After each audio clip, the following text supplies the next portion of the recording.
Hey everybody, and welcome to another segment of AstrologyAnswers.com's weekly forecast. My name is Terence. The week begins on Monday, May the 1st. But before I get to the day-to-day aspects, there's a big important theme you got to keep in mind. On Friday, there's going to be a full moon lunar eclipse. And one of the rules of thumb is you don't want to make life-changing decisions the week before to the week after an eclipse, whether it's a solar eclipse or a lunar eclipse. Plus, you don't want to make life-changing decisions when communication Mercury is retrograde. Usually it's because you don't have all the correct information or you're making the wrong assumptions. So with the eclipse this week and Mercury in retrograde until May the 14th, this is best to just keep doing what you've been doing and not make any major new decisions. Let's start with Monday. The moon that sets the public tone will be in Virgo. Virgo is an earth sign. The sun's in Taurus, an earth sign. So there's a lot of compatible energies here. But Mercury in retrograde is going to be in alignment with the sun. So the sun is putting a real spotlight on all the mistakes or misunderstandings, which could actually end up being overall favorable for resolving, reconciling any confusions or misunderstandings. Now, this moon in Virgo will go void of course about 4:53 p.m. Pacific time until 11:09 p.m. Pacific time. When the moon is void of course, you also don't want to be making life-changing decisions. It's a little bit like a Mercury in retrograde because the energy is flat. And if you do a chart for the moment you're launching an important project and the moon is void of course, there's not enough energy to keep it moving forwards. So we've got this, keep in mind, Mercury's in retrograde. It's the week of a lunar eclipse.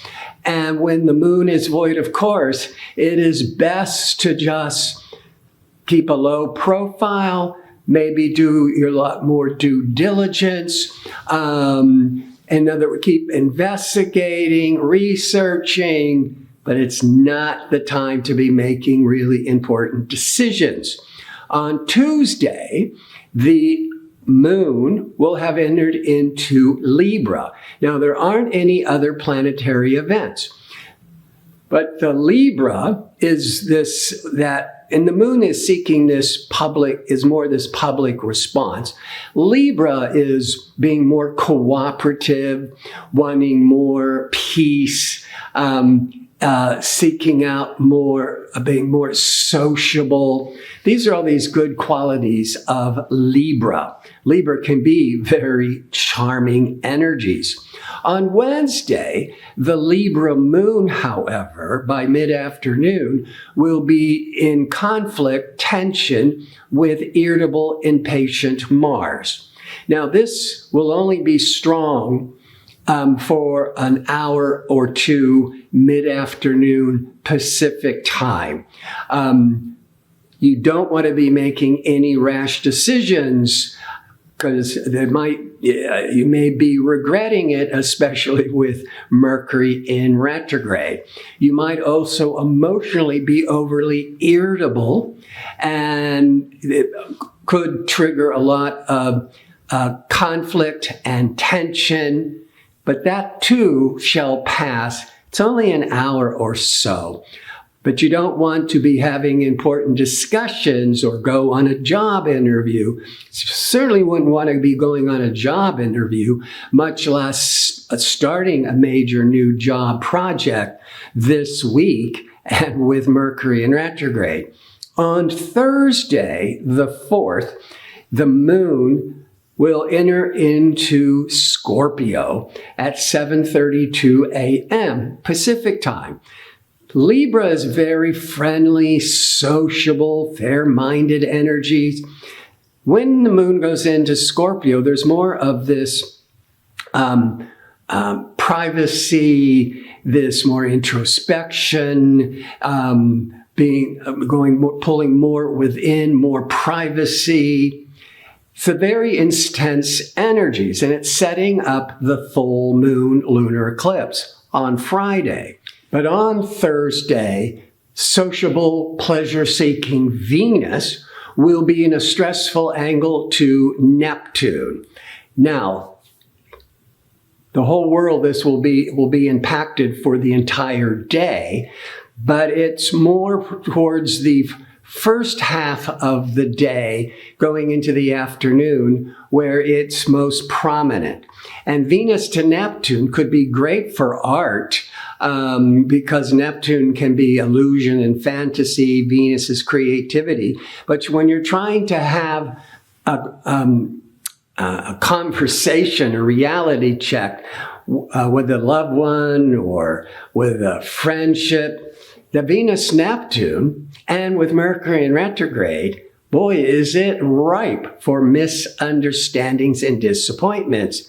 But the good news here is after the Venus is pulling more away from confusing nebulous Neptune, it starts to become much more favorable with protective, lucky Jupiter. So more by mid-afternoon to the end of the day.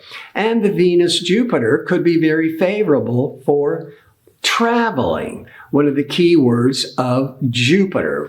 The only thing is Venus-Jupiter can often be a time of overindulgence, spending too much money. And with Mercury in retrograde, you want to be careful because you're more prone to regret it after the bill comes in, or you are sitting with whatever you purchased by the time Mercury goes direct, and it's like, what was I thinking? As we go into Friday, the 5th, we're having the full moon lunar eclipse. In general, lunar eclipses really test relationships. And eclipses is a darkening of the light. So there's a lot of information that's hidden that gets revealed in another week or two. Now, this is a couple of things with this lunar eclipse. It's in the sign of Scorpio. Scorpio is very secretive. Now, it could be very good for pulling deep within, with counseling, with introspection, with research. But when it comes to relationships, and it's Scorpio, there could be some hidden information that surfaces. Now, something could be happening around Friday that reveals these secrets in a week or two. But also surprising, liberating, sometimes shocking, Uranus will be in tension with the lunar eclipse. Now, in the mundane world of world news, there could be some shocking news that will start being revealed that's been hidden for a long time and starting to be revealed.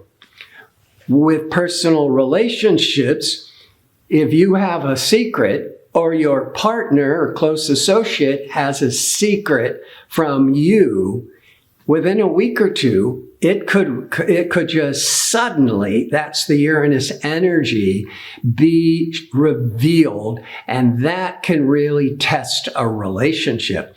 A solid, strong relationship can really survive and perhaps get even stronger from the testing. But a weak relationship could start showing the cracks. And if you don't start really working on the relationship, it could be the beginning of the end. As Scorpio is a lot to deal with death and rebirth. On Saturday, the moon continues in very intense but private Scorpio, but it's going to go void of course, 7:38 a.m. Pacific time until 1:04 p.m., and at which point it goes into the sign of Sagittarius. So again, moon void of course, Mercury in retrograde. We're still right in that 24 hours, this incredible intensity with the lunar eclipse. So you just want to keep sticking with your routine. Really good for researching, reflecting, not yet ready to really move forwards. But when that moon, that sets the public tone, goes into Sagittarius, 1:04 p.m. on Saturday, Pacific time. Sagittarius is so different from the Scorpio. Scorpio is more about retreating and hiding. Sagittarius is very outgoing, very sociable, very friendly. On Sunday, so it makes great for a Saturday night.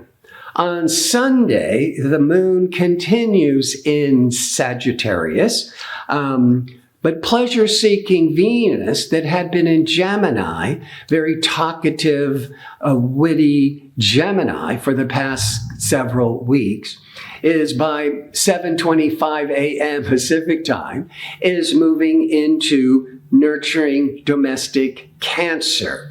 When Venus, pleasure-seeking Venus, is in Gemini, you just want to, network and socialize and hang out.